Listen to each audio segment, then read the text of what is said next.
Welcome to Absolutely PlayStation and Steve Gamers. My name is Benny. That is Ben. And over there is Mr. Genshin himself. That will be his name today, Mr. Genshin.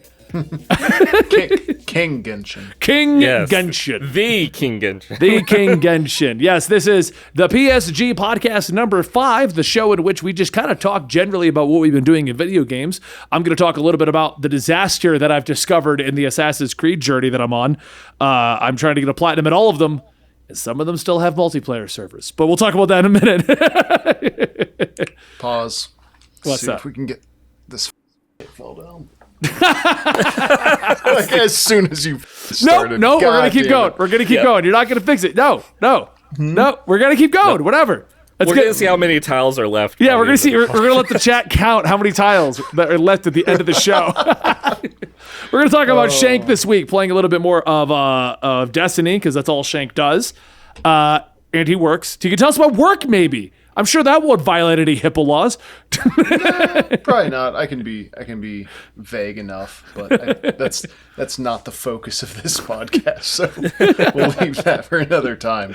And then we're going to talk about what I'm assuming is the Genshin adventures of the King Coda himself. Coda has been helping us out with the PSG channel behind the scenes. This is his first time on the camera that you're seeing. He's been on a few others. Coda, why don't you explain a little bit about who you are, what you do, and why we brought you into this project? So, yeah, I've been a pretty hardcore gamer all my life, as well as I've been helping Huey with the writing of some of the Pokemon shorts, as well as a few Genshin shorts. I don't know if he's recorded yet. I play a lot of Genshin Impact over on my... Hey guys, it's editor Dylan again. I think Benny forgot that he was recording his screen, so he just kind of starts doing stuff in the middle of this podcast, so if people's cameras get covered, that's why. Sorry about that. Stream and other gacha games like that, and I play a lot of Destiny with these two knuckleheads. Oh, we're knuckleheads. I feel very. That's awesome. I like being. What do you feel I had about to keep that, it PG. Shank? No, PG. I feel like that's accurate. You like being a knucklehead, Shank? I don't take any stock in what Coda calls me, so I'm okay with any of it. I see. So the blind man to his deaf wife. Our crippled son is walking. Anyway.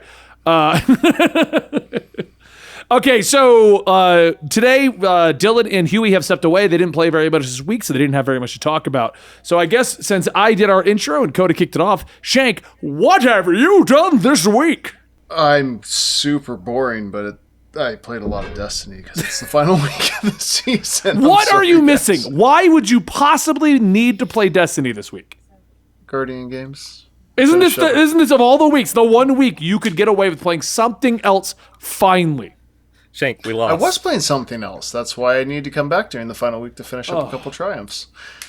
Oh It's a my problem. god. It's a problem. It is legit. I've had a talk with a buddy about app games and how much he's spending on them and how much it's a problem. You do realize that so Shank, an addiction and a problem is normally quantified by how it affects your regular life. Your friends are begging you to return, my friend. Your friends miss you. It is a problem. I'm here. How does your wife feel about all your time with Destiny? Does she feel like she's in competition with you with Destiny? Is like the mistress is Destiny?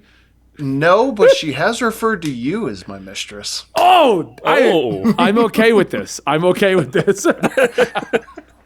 I think it's less Destiny and just more video games in general. Nah, she's super supportive of this, and I really appreciate that. You and I do have a love-hate relationship. We are practically married. Yeah, that's how marriage is, kids. Get used to it.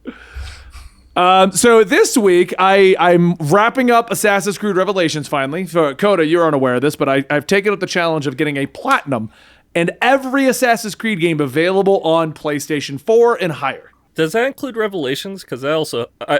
I saw your message about Black Flag's multiplayer, but Revelation has multiplayer related. So the re-releases, they've removed the multiplayer trophies and put in the DLC trophies, making this a viable goal.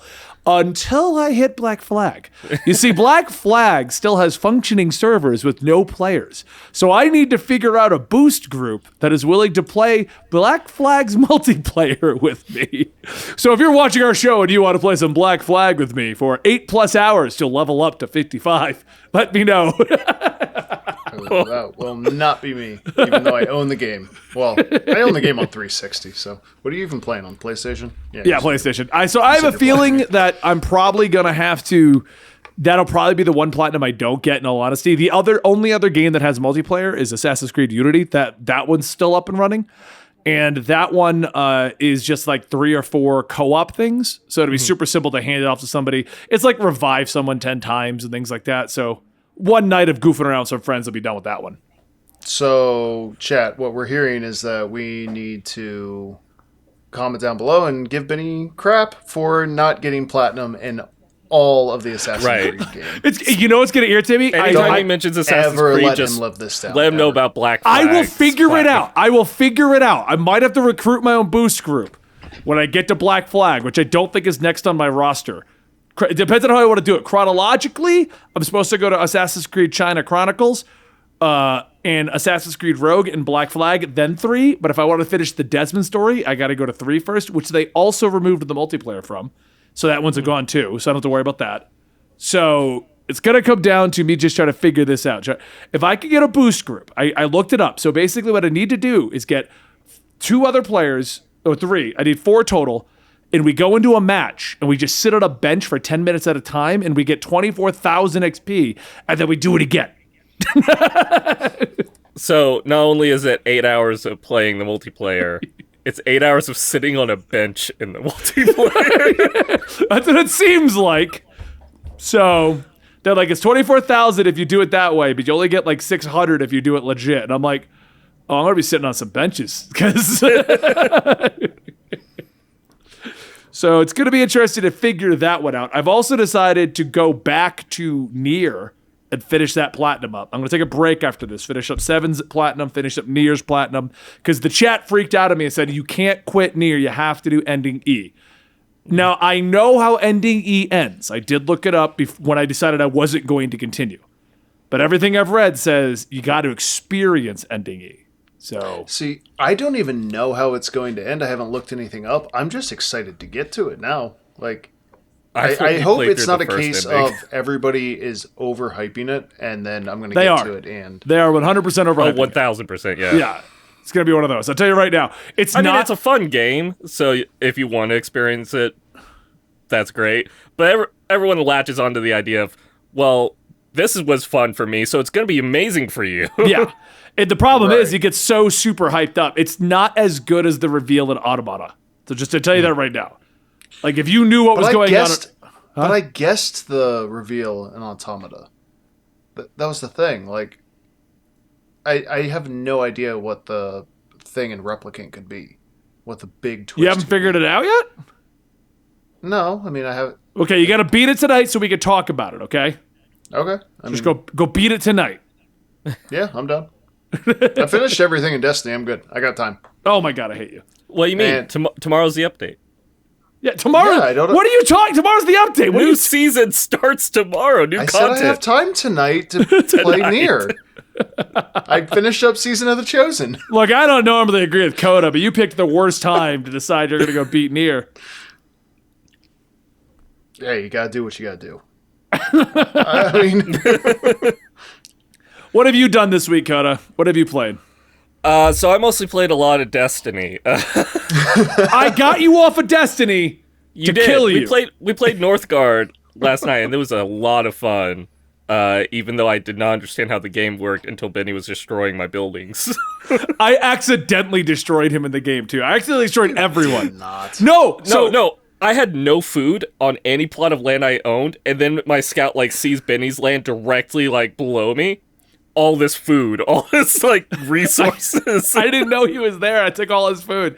But me and Houston and Sod, we've been playing Northgard, so we understand the rules to it.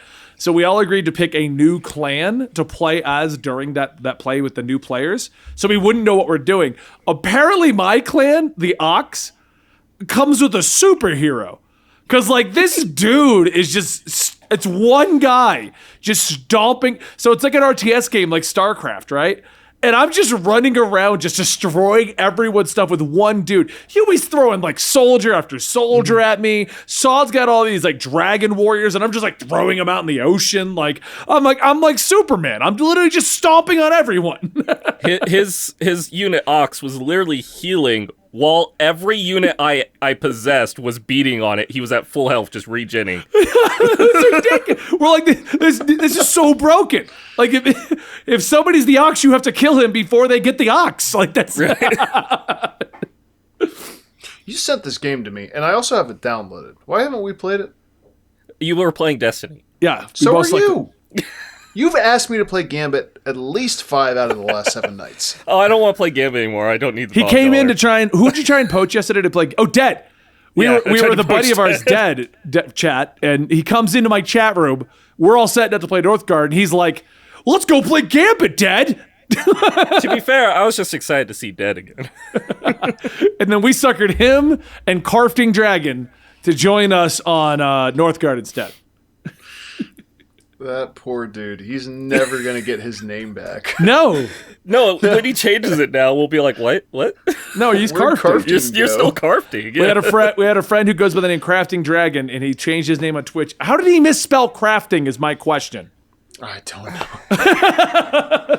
He decided he wanted to do that at apparently 4 a.m. Or like some... When you're changing your name, you gotta proofread that stuff. Like, you have to.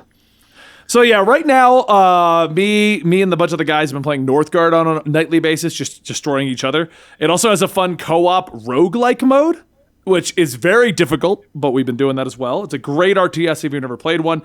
It has weird rules to prevent you from doing like Zerg rushing and stuff like in StarCraft. So you can't just make a bunch of units and stomp on people. You're limited on how many things you can make based on how far you've expanded. So What is Zerg? From StarCraft? From StarCraft? Yeah, I haven't played StarCraft. So you would make a bunch of these little Zerg units at early game, because you can make a ton of them. And then you just rush the enemy base and destroy it with thousands of small units at the very beginning. Before they can do anything. It's totally a Shank troll mode.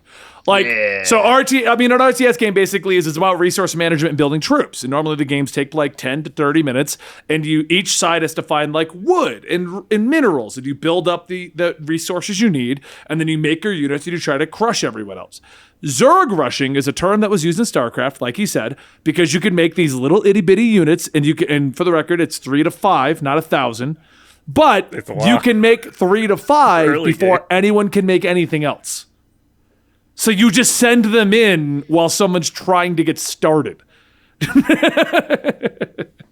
Yeah, I need to figure out how to do that in Civ.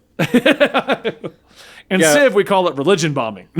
Sure. One thing I love about Northgard is that it's kind of the in-between of a Zerg rush to a Civ game. It took us like an hour to play through a full game. Yeah. To be fair, that's because Ox destroyed everything.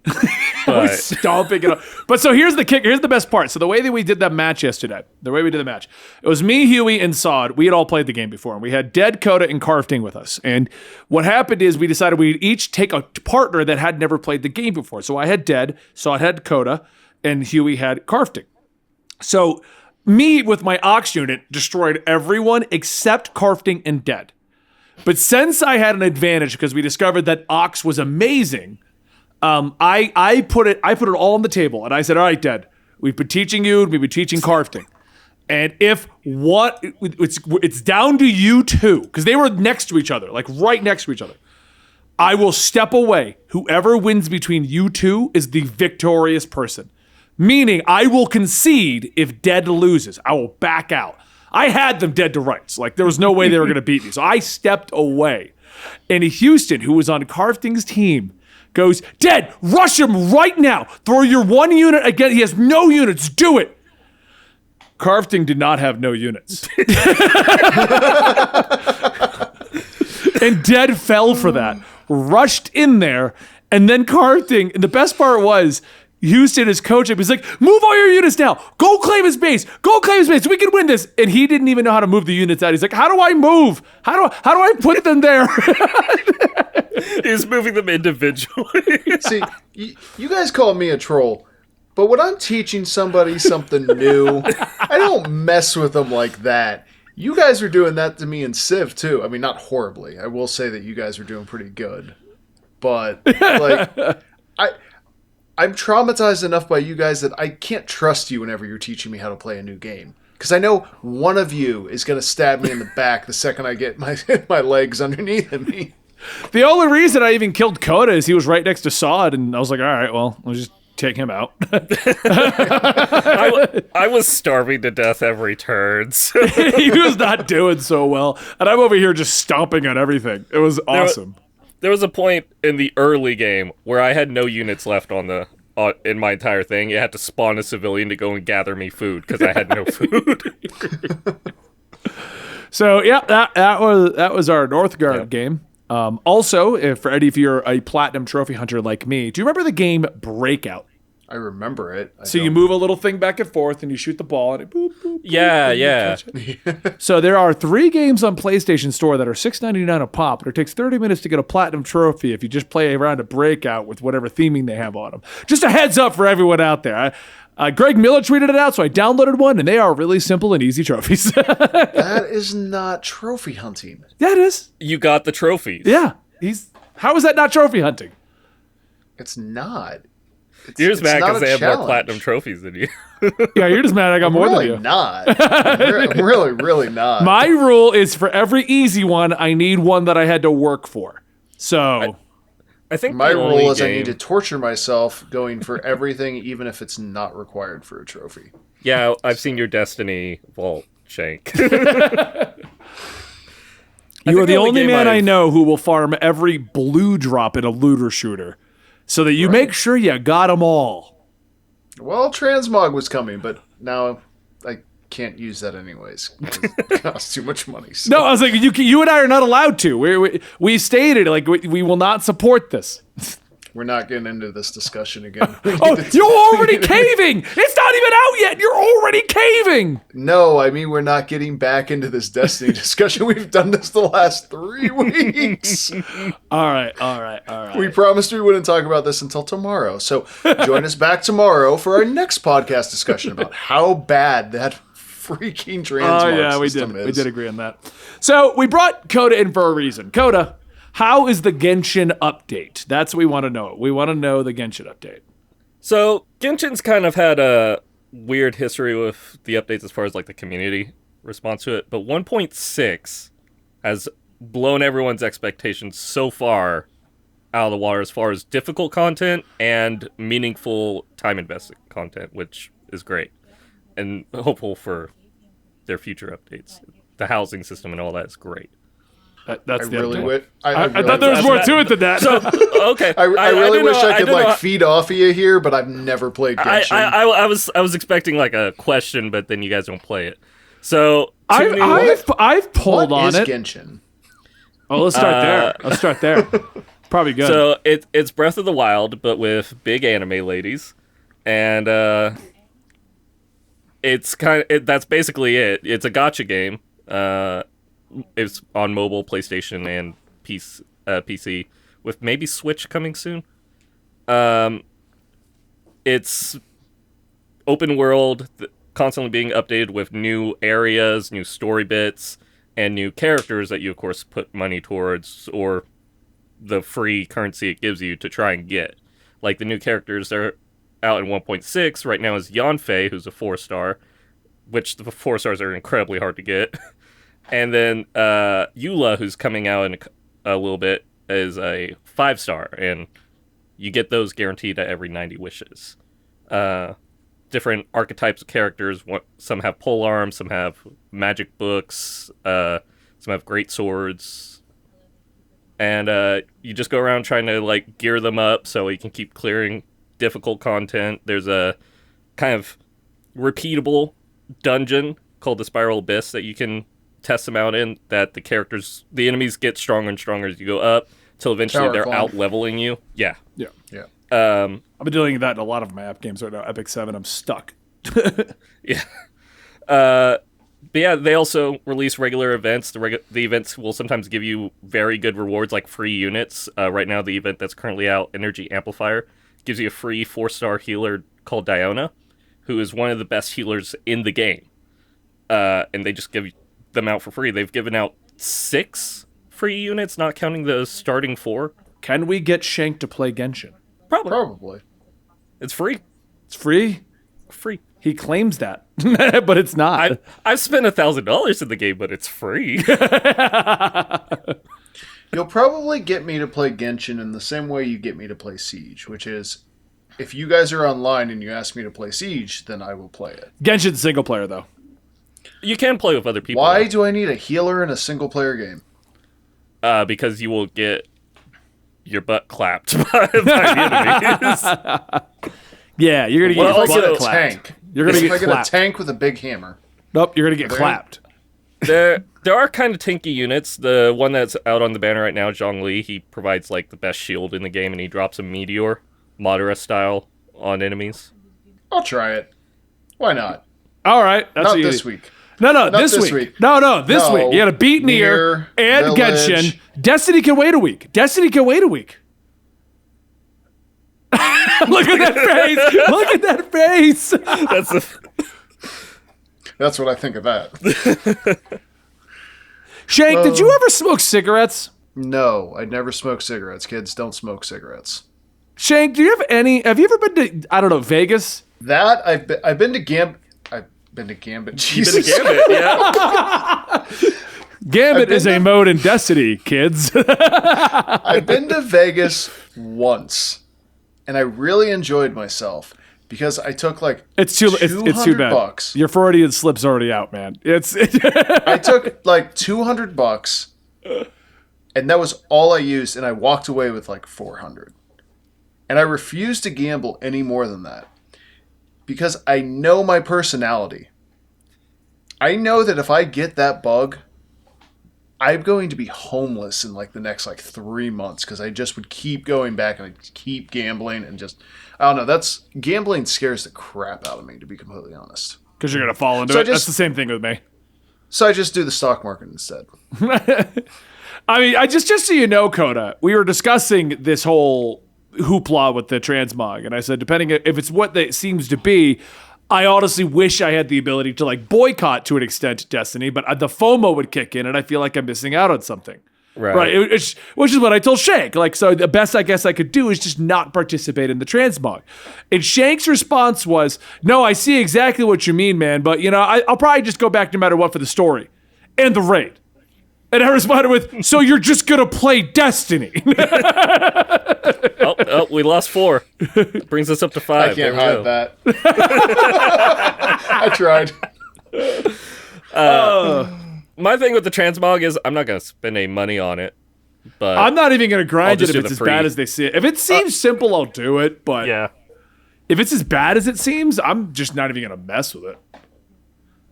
Or I'll just buy one 15 tablet, like one 15 slot, and then $15 slot, and just put my trials gear on, and that's the end of it. That's and then Shake will give me shit for caving for one, and then the cycle of Destiny getting away with all their crap continues. Yep. That's probably how it's going to end up going. We know that's how it's going to end up going. All right. So Resident Evil Village. Who's played it? Who got to test it? I did not. I watched streamers play. I actually played it, and then I went back to Assassin's Creed. So the issue I have with it, I have played the initial 2 hours, so don't worry, no crazy spoilers. This is all the intro stuff. The issue I have with it is I don't like this type of Resident Evil. The first person? Right. You didn't like 7? I don't think they're bad games. I do play through them. But see, for me, I grew up with the classic Resident Evil. When 7 came out, I was like, oh, cool, another Resident Evil. And I played it, and I enjoyed it, and that was the end. I put it on the shelf, and that was the end of that. Going through the remake of 2 and then 3, and then coming back to this, I'm like, no, I want more 2 and 3. I want more that style. Those are Resident Evil as far as I'm concerned, and those are fun. 7 and 8 to me seem like they went, Amnesia and Outlast did very well. Let's just make those. Which is basically what they've done. Like, they've literally made Amnesia and Outlast. If you like, this is for all the viewers. If you really like 7 and 8, and you like that style of game, seriously, this is not even a joke, go play Outlast. You will love Outlast. It's a great game. I love Outlast, but 7 and 8 don't feel like Resident Evil to me. And I think that's my problem. Question, did you have this feeling from 7, or did you get this feeling after playing the 2 remakes? Because I wonder if you would have felt this way if the remakes were in the 7 style. I think it was after playing 2 and 3, because 7 I really did enjoy. And I've enjoyed 8 what I've played so far. This is not me crapping on 8. But it's me going, I miss the style of 2 and 3. That's what I want. It's a preference thing. And they just showed you it in a new nostalgic way. Because I was thinking the same thing. I was like, 2 and 3 are like solid. I want 4, a 4 remake. Remake now. 4.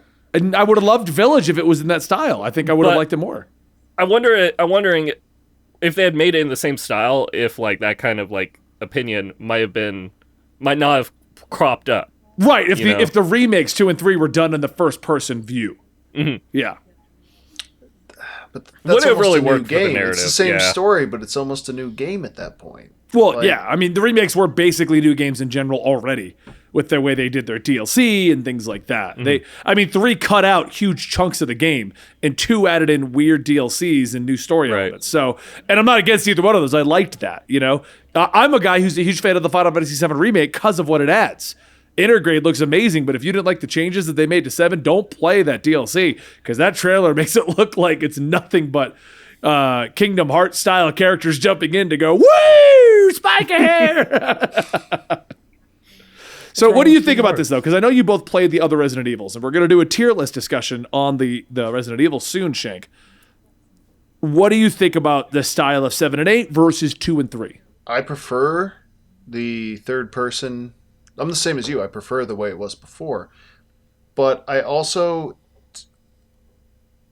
okay with them experimenting, trying out new things. Like, yeah, it might not work, and hopefully eventually they'll go back to what Resident Evil used to be for us. But without that experimentation, how would we know whether or not a first-person Resident Evil game would be good or not? Because, I mean, in concept, it sounds amazing. But I think the issue is that Resident Evil is such a known franchise at this point. People know what they're getting into when they pick up a game. So when you shift that far from what something is, I think you just kind of lose your original fans.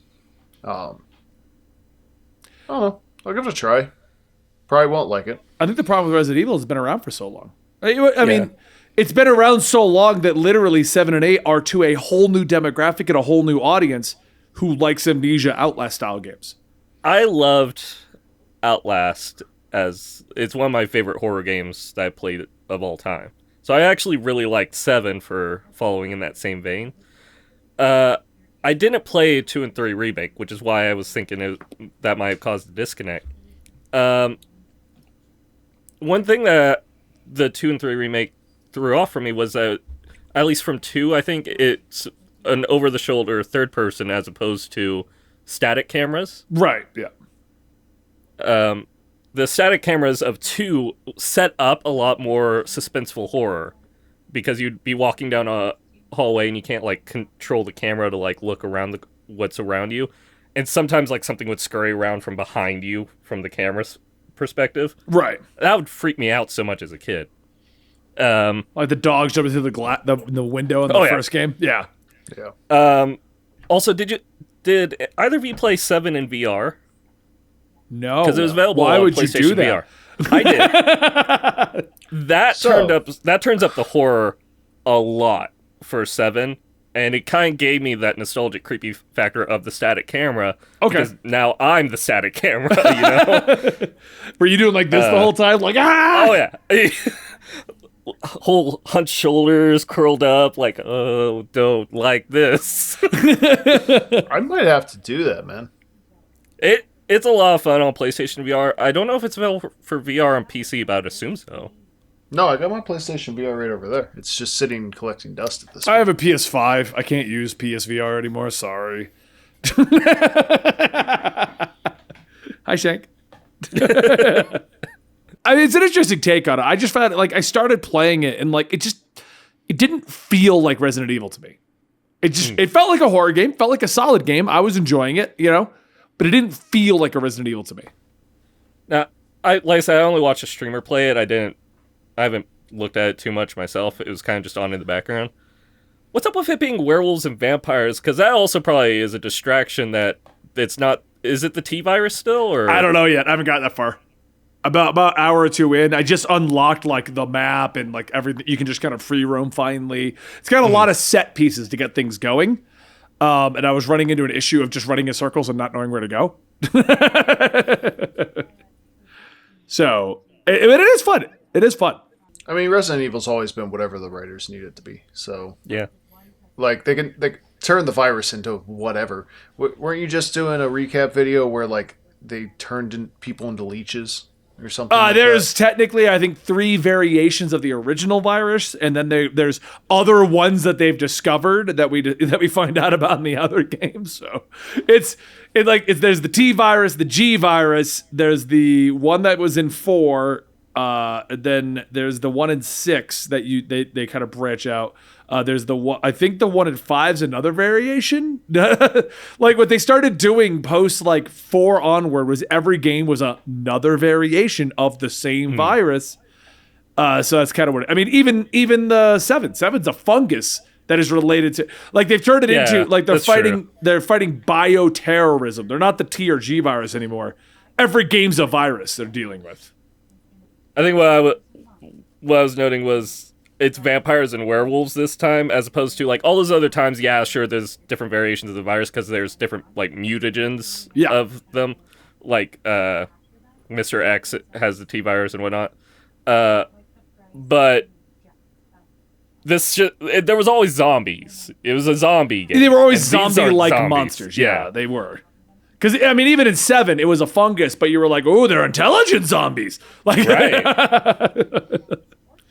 So it is interesting. And maybe the more I get into it, the more I'll get it. I mean, I'm going to play through it. I'll give a full review of it once we're done with the whole thing. But the other topic I want to talk about is Final Fantasy VII Interguard Remake, or whatever. The new DLC coming out June 10th for Final Fantasy VII Remake, the PS5 edition. Shows a lot more of what we're getting, and like the joke I made, it's very going. So if you played 7, you both played 7 Remake, right? Yes. Okay. You know Roach, the random character that shows up over the top, spinning motorcycles. The way that trailer looks like, if you liked Roach, this is what we're getting. If you didn't like Roach's inclusion, you're not going to like the DLC. Look at his face. I didn't like Roach. I didn't like the bike segments, but I did like Roach as a character. I think he needs more character development, honestly. Like, I need to know why I'm supposed to care about him. But my question, you both have beat 7 Remake, right? So we know the plot, the reveal at the ending that this is a alternate timeline. How do you feel about them instead of... Because, I mean, regardless of how you look at it, 2 is coming out, right? Final Fantasy VII Remake 2. The development time they put on this DLC could have been put more towards 2 to get it out faster. That's what I was thinking, like, making Yuffie a part of this DLC and whatnot, it's like, well, why not just put that in 2? Final Fantasy VII 2. Yeah. Put all this content into that. I mean, I'm sure there's going to be a lot of content faster. in there. Like, get it out faster. Just if you're spreading your development team to make this Yuffie DLC to incorporate her story into the original one, which wasn't even in the original game at the end. You know, how do you feel about it? I think it's probably for story reasons. I think they don't want to waste time narratively on reintroducing Yuffie as a character when 7-2 comes out. I think they want to jump directly into the new... all the things that happened at the end with it being like an alternate reality and them trying to break fate, I don't think they want to drop that thread immediately. I think they want to pick up with that, and I think they want to just be able to run into Yuffie and then just keep moving. Like I think it's just more of a, okay, let's introduce her now, people will get used to her being here, this is how she's going to be, and we're just going to keep the ball moving narratively so that we tell a more succinct, that word, story. Succinct. There we go. Got it. Okay. I think that could be easily done because in the original 7, Yuffie's recruitment was a completely optional side thing. Right. I have friends that played 7 that didn't know she was a character from that. They thought she was from Kingdom Hearts. Right, that game came out in 1997, and you had to read the text. So there's a lot of things that would not work in a live-action 3D reimagining of that story that they could get away with when it was a PlayStation 1 game. But what I was saying was that's because most of her story got cut. The reason why her and I think Vincent was the other unlockable. Vincent got a lot of their story cut that was very intertwined to the main plot. Supposedly. Yeah, I mean, this is all 20-year-old information. You could also revive Yuffie in 7-2 by actually making her related to what's going on in the core plot instead of as a DLC side character, which I think is just as disingenuous as whenever they originally cut her plot. I like Yuffie. She's one of my favorite characters in 7 because Aerith dies. Spoilers for 25-year-old game.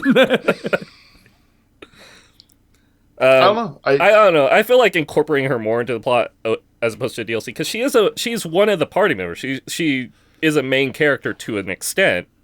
I think you're assuming they're not going to. I'm sorry for cutting you off, but you're assuming that they're not going to like tell more of her story. I'm saying I don't think they want to have to introduce her. I think they just want people to be familiar with who this is what the reimagining looks like. The only people that will be familiar are the people that have a PS5 that are going to download this DLC. Yeah, she's going to have to be reintroduced or somehow because this is a PS5 exclusive DLC. So they'll still have to reintroduce her for the sequel. Yeah, because not everyone's going to buy the DLC. She's not integral and she's also not free on PS4.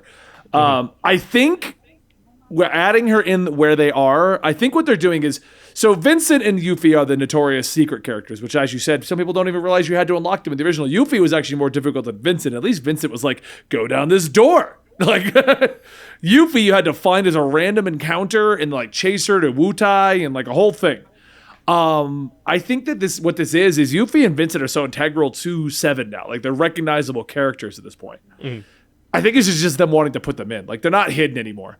So we have to kind of reincorporate how you would meet them because you're not going to come across random encounter Yuffie and have her jump in and do all this stuff. Or maybe we still will. Maybe this is going to introduce her backstory so that then on 2, when she does jump in as a random encounter while running through random locations, you'll be like, oh, that DLC character.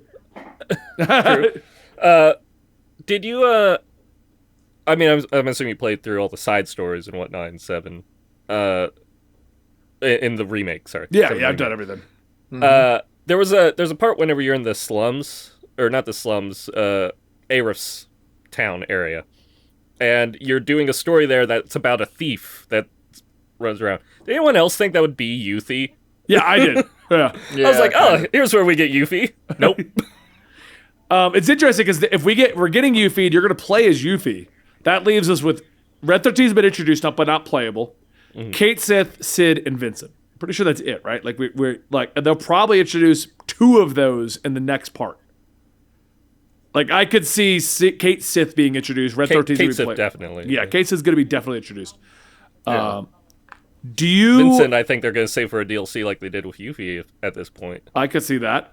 Do you think that since we are going in a different track, they're going to introduce new characters? So, spoilers for the 7 remake.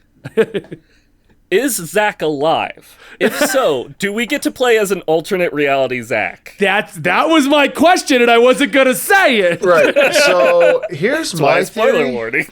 My theory is that, I mean, essentially 7 is a multiverse. Like, I mean, it's always been a multiverse, but I think the entire point of the ending was that they're breaking the multiverse. So I think they're breaking fate. Able to, yeah. Right. You're going to be able to play as him, and they're going to meet.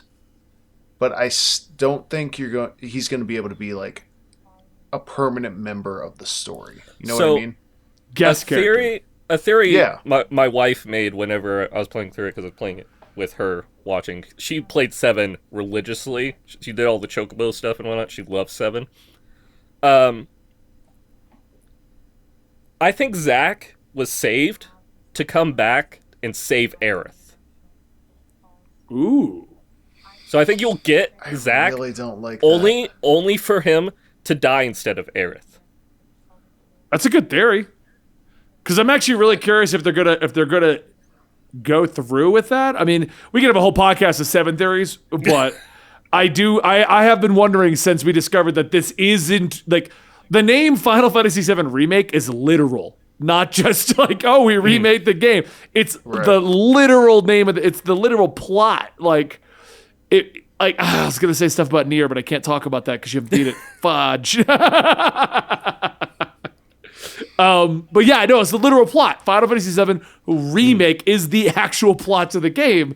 So it's going to be interesting to see what they choose to do because they're trying to break our expectations, just like they did when you got to the end of 7. While also honoring the original. And I don't think you can tell Final Fantasy VII without killing Aerith. Like, I don't think I think you can if you make another impactful death. Well, my theory was that she was going to shocker. My theory was that she was going to survive that, and she would die at a different point. Like she still had to, so that we wouldn't expect it finally. Meteor. You know. But the thing is that her and Sephiroth are like the only two people who understand what's happening. Like they both are aware of the multiverse. To go replay that game and tell me that Aerith does not know exactly what's happening. She 100% does. Well, I don't think she's so she knows. She knows she has to die. I don't think she's as aware as Sephiroth. I don't think that she knows Sephiroth that she can isn't from this break timeline. fate. That's why he's aware. It's okay. Forgive me because it's been like 8 or 9 months since I played the game, but I think there's a certain point in the game where she must like talk with a different version of herself. No. Or like start. No, I don't think no, so. not. It's not explicitly shown. I'm saying. Why are you like, getting mad at us? Calm down. Calm down. We're here for you, buddy. This is what happens when I express myself. YouTube. People say I'm angry. Do I look angry to you? Yes, you do. That was the joke. Oh, never mind. I quit. No, she doesn't. No, she has those visions, but so does Cloud. Cloud doesn't seem to be able to interpret them. She seems to be able to interpret what's going to happen. And then Sephiroth is from the original timeline, so he fully knows what's supposed to happen. And so I don't think he's from the original timeline. I think he's basically become aware of what happened in the previous timeline, and he's saying, "Hell no." Thing. What? It's kind of the same thing. Yeah, if you know what happens, you're from there. It's the really same not outcome. the same thing at all, though. we'll have a whole discussion on our 7 theories. I feel like this is going to fill a whole podcast if we really want a deep dive. The only thing I want to know is, do you think we're going to get this timeline Sephiroth as a playable party member eventually to fight other Sephiroth? That would be badass. He's playable in. I'd like that. He's playable least for a in mission. Smash Brothers. Make him playable in 7 Remake. Just imagine this. This Sephiroth is from the other timeline, and then we run into this timeline Sephiroth, and knowing how to, hey man, not crazy. Work with us. That one's evil. And then they team up, and then we have to fight 2 Sephiroths. They gotta do some kind of shocking big twist around the same time where Aerith dies in the original, because that's not a shock. That's not a twist to anyone. It's like saying Snape killed Dumbledore. Well, right, but it's not about it being a shock anymore. It's about becoming emotionally invested in what's in the character. So her knowing that she's going to die and still being willing to go through with it. Right. But from the audience perspective, like, I don't know about you guys, but the first time I played through 7, I was shocked and I actually cried. Yeah. Then, the second time I played through 7, I never leveled Aerith up or gave her any items. That was actually the problem. My wife and I were playing through the original 7, and she knew, because it's out there, that Aerith's going to die, so she never leveled up Aerith. She wasn't gaining any attachment to her. Mm-hmm. So by the time we were going to get to the point where the death would have happened, she was just like, whatever. Right. That's what I did for this remake. I didn't level up any of her staffs or anything. Yeah. So, all right. Well, let's have a whole discussion about that once Intergrade drops on June 10th, because I think that will give a lot of credence to one theory or another. I feel like there's going to be another reveal in this. I don't think it's just going to be like Yuffie's adventure. know what I mean? Like, I think it's going to be like how it alters a lot of things. It's the same director as Kingdom Hearts. Yeah, exactly. There's going to be huge plot relevant stuff. And then he's going to tell us about the new mobile game, Chain of Memories. Final Fantasy, Chain of Memories. Reacts Chain of Memories 2.84. All right, guys. I hope you enjoyed today's general discussion with me. I am Benny. That is Ben the Shank Man. He's going to shank you in your sleep. And that's Mr. Genshin. Stick around. We're going to be doing another discussion real soon. And if you're on the channel, you'll see it go live. Otherwise, thank you so much for your continued support. And we'll see you next time right here at Absolutely PlayStation and Steam Gamers. You adding that has thrown... You threw me... You threw me off. PlayStation and Steam Gamers. We'll see you next time.